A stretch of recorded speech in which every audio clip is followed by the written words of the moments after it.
গ্ৰেপ্তাৰ হ'ব নেকি দিল্লীৰ মুখ্যমন্ত্ৰী অৰবিন্দ কেজৰিৱাল আজি পুৱা 11 বজাত দিল্লীৰ ৰাজধানী চিবিআইৰ মুখ্য কাৰ্যালয়ত হাজিৰ হ'বলৈ আহ্বান কেজৰিৱালক হুৰা কেলেংকাৰী গোচৰৰ ফলোআপ তদন্তৰ অংশ হিচাপে চিবিআইয়ে জেৰা কৰিব দিল্লীৰ মুখ্যমন্ত্ৰী অৰবিন্দ কেজৰিৱালক কেন্দ্ৰীয় তদন্তকাৰী সংস্থা চিবিআই শুকুৰবাৰে দিল্লীৰ মুখ্যমন্ত্ৰী অৰবিন্দ কেজৰিৱালক আবকাৰী নীতি কেলেংকাৰীৰ গোচৰত হাজিৰ হ'বলৈ সমন জাৰি কৰে যি গোচৰত দিল্লীৰ উপ মুখ্যমন্ত্ৰী মনীষ চিচোদিয়াক গ্ৰেপ্তাৰ কৰা হৈছিল এই গোচৰৰ সাক্ষী হিচাপে তদন্তকাৰী দলৰ প্ৰশ্নৰ উত্তৰ দিবলৈ পুৱা 11 বজাত দেশৰ ৰাজধানী চিবিআইৰ মুখ্য কাৰ্যালয়ত হাজিৰ হ'বলৈ কেজৰিৱালক সমন জাৰি কৰা হৈছে সংবাদ সংস্থা পিটিআইয়ে চিবিআইৰ সূত্ৰৰ উদ্ধৃতিৰে জনোৱা মতে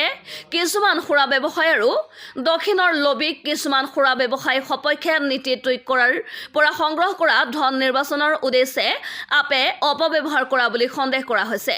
যিটোৰ অংশ হিচাপে তদন্তৰ অধীনত আছে টকাৰ তেল তেওঁলোকে কয় যে খচৰা পৰ্যায়ৰ পৰিৱৰ্তনৰ উপৰিও দক্ষিণ লবিৰ নীতি প্ৰণয়ন আৰু প্ৰভাৱৰ প্ৰক্ৰিয়াটো মুখ্যমন্ত্ৰীৰ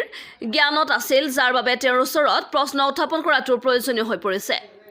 কেজৰিৱালক বিশেষজ্ঞ সমিতিৰ সবিশেষ আৰু জনসাধাৰণৰ মন্তব্য থকা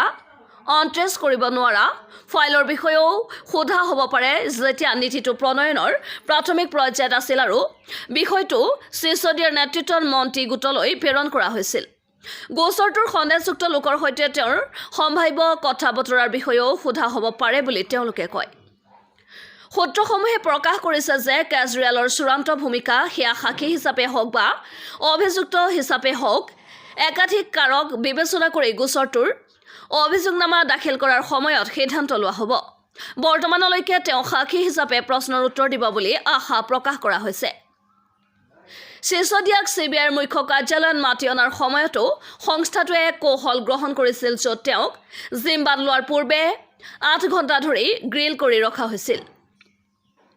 অভিযোগ উত্থাপন হৈছে দিল্লী চৰকাৰৰ 2021-22 বৰ্ষৰ আবকাৰী নীতিক লৈ য'ত সুৰা ব্যৱসায়িক ইয়াৰ বাবে উৎকোচ দিয়াৰ অভিযোগ উত্থাপন কৰা অনুজ্ঞাপত্ৰ প্ৰদানৰ অভিযোগ উত্থাপন কৰা হৈছে যিটো অভিযোগ আপে তীব্ৰভাৱে খণ্ডন কৰিছে পিছে এই পলিচি বাতিল কৰা হয় কেন্দ্ৰীয় তদন্তকাৰী সংস্থা চিবিআইয়ে শুকুৰবাৰে দিল্লীৰ মুখ্যমন্ত্ৰী অৰবিন্দ কেজৰিৱালক আবকাৰী নীতি কেলেংকাৰীৰ গোচৰত হাজিৰ হ'বলৈ সমন জাৰি কৰে যি গোচৰত দিল্লীৰ উপ মুখ্যমন্ত্ৰী মনীষ চিচোদিয়াক গ্ৰেপ্তাৰ কৰা হৈছিল এই গোচৰৰ সাক্ষী হিচাপে তদন্তকাৰী দলৰ প্ৰশ্নৰ উত্তৰ দিবলৈ পুৱা 11 বজাত দেশৰ ৰাজধানী চিবিআইৰ মুখ্য কাৰ্যালয়ত হাজিৰ হ'বলৈ কেজৰিৱালক সমন জাৰি কৰা হৈছে